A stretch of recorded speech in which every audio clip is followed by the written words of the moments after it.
তুই এখান থেকে এখনই চলে যা তো ভাই, তুই কানের করে জ্ঞান জ্ঞান করিস না। না না স্যার, আমি হাত ছাড়বো না। আপনি স্যারকে ফোন দিয়ে বলেন না, লাস্টবারের মতো উনি যেন আমাকে মাফ করে দেয়। আচ্ছা তুমি হাতটা ছাড়ো, আমি তোমাকে বলি এভাবে রাস্তাঘাটে হাত ধরে মুড়ামুড়ি করা যাবে না। আপনি একবার বলেন স্যার, আপনি আমাকে মাফ করে দিয়েছেন। আপনি মাফ না করে দিলে আমি এখান থেকে যাবো না। শোনো তাম্বির, একটা মানুষ তিলে তিলে কষ্ট করে টাকা জমায় এরকম একটা বড় রেস্টুরেন্ট দেয়, আর তোমাদের মতো লোক এসে এখানে ওয়েটারে চাকরি নেয়, তারপর অনেক কষ্ট করে অনেক পরিশ্রম করে কিছু টাকা পায়, সেটা দিয়ে তার ফ্যামিলি চলে। আর অনেক ওয়েটাররা কেন চালাতে পারে না জানো? তোমাদের মতো তাম্বির এসে মালিকের অনেক বড় ক্ষতি করে যায় সামান্য কিছু টিপসের জন্য। আর তোমাদের মতো কিছু ওয়েটারের লোভ লালসার জন্য অনেক রেস্টুরেন্ট বন্ধ হয়ে যায়, আর ভালো ওয়েটারের ফ্যামিলি পথে বসে যায়।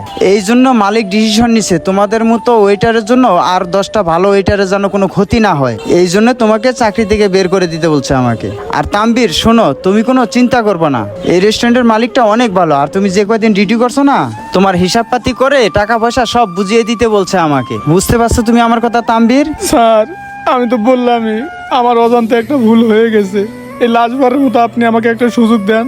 আমি সত্যি বলতেছি, আমার জীবনও এই কাজ করবো না স্যার। শোনো তাম্বির, তুমি যদি আমার সাথে অন্যায় করতে আমি মাফ করে দিতাম, কিন্তু তুমি মালিকের বিজনেস নিয়ে অন্যায় করছো, এই জন্য মালিক তোমাকে কখনো মাফ করবে না। আর মালিক তোমাকে একটা সুযোগ দিছে, শোনো, তুমি যদি নিজেকে শুধরাইতে পারো এর থেকে কোনো বড় রেস্টুরেন্টে তুমি চাকরি করতে পারবা।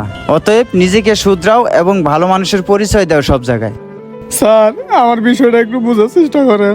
হাত ছাড়ো তাম্বির, আমি কিছু করতে পারবো না। বন্ধুরা, নিজের সুখের জন্য অন্যের ক্ষতি কখনো করবেন না, কারণ সুখ ক্ষণিকের জন্য, সব সময়ের জন্য না। আপনি একটু লোভ করতে গিয়ে মানুষের ক্ষতি করে আপনি নিজে ঠকে যাবেন। তাই বলছি, এই ভিডিওটা আপনাদের কাছে একটু ভালো লেগে থাকলে অবশ্যই টাইম লাইনে পাঠিয়ে দেবেন। ধন্যবাদ সবাইকে ভিডিও দেখার জন্য। নতুন কেউ থাকলে অবশ্যই আমাদের ফলো করবেন। লাইক, শেয়ার, কমেন্টস করতে ভুলবেন না।